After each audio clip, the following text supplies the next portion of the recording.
On va voir une pièce justement à laquelle, au fond, vous avez aidé à la création. Vous en êtes le coproducteur avec Boudère, qui est sur scène aussi, pour la pièce qui s'appelle La Grande Évasion. C'est à la Comédie de Paris. Hugo Blay a rencontré les acteurs et aussi il a recueilli les réactions du public.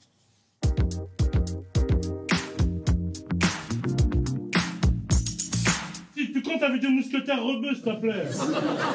Pardon? Ah mais il a raison, ça s'appellerait pas les trois mousquetaires. Ouais, mais les trois Mustapha. La Grande Évasion, c'est l'histoire de trois taulards qui n'ont pas le choix. Pour sortir plus vite de prison, le trio doit monter une pièce de théâtre. On prend une scène de théâtre classique, on la joue, allègement de peine, c'est pas compliqué. Tout y passe, du Corneille disco, du Molière en slam et même du Shakespeare en franglais. Sur scène, on retrouve des baroudeurs du stand-up rodés au one-man show. Bonsoir, Georges Pinel, excusez-moi pour le retard, j'ai eu un accident de carrosse sur le palier. On voulait rendre hommage à des textes que, quand on est gamin, on connaissait de à l'école, ou qu'on avait vu des livres qu'on connaissait, de ceux qui nous semblaient un peu inabordables. Des grands textes, des grands classiques. C'était très intéressant, très enjoué. C'est des gens qui sont habitués un petit peu au stand-up. J'ai trouvé ça super bien. Ah ouais, tu travailles ton daron? Tu crois que l'argent ça pousse dans les arbres, toi? Non, je crois que ça pousse dans le jardin.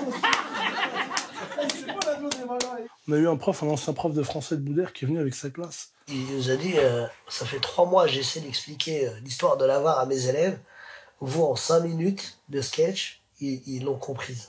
Je pense que c'est l'une des plus belles critiques qu'on a eues sur ce spectacle. Ils sont super. Ils nous ont fait rire, on a rigolé tout le temps. Ils sont super, formidables. C'était une très belle musique. À chaque fin de scène, il y avait de la musique et ça donnait envie de regarder encore plus.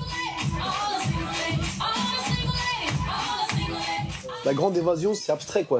Ils ont besoin de sortir de cette cellule et tout est bon pour s'évader. C'était rythmé, les petites séquences en aparté, les sessions de rêve, etc. C'était plutôt bien fait.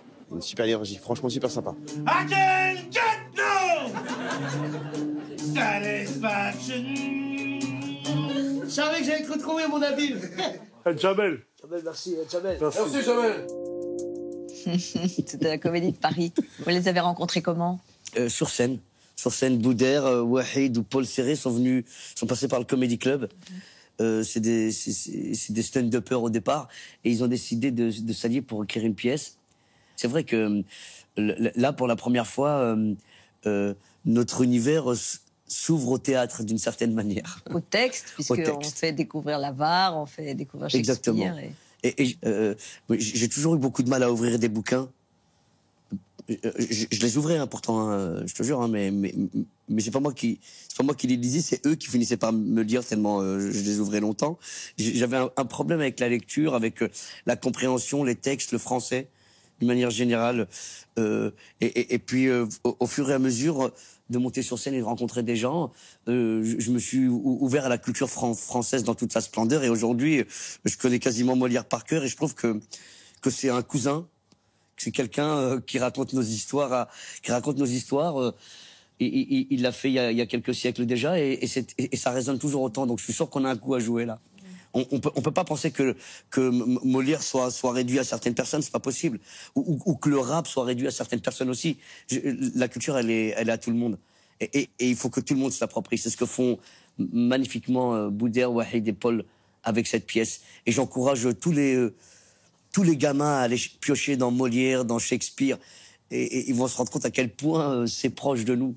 Et vous l'avez regretté à un moment de ne pas avoir pu vous plonger plus jeune dans ces livres-là? Tout à fait, mais c'est pas trop tard.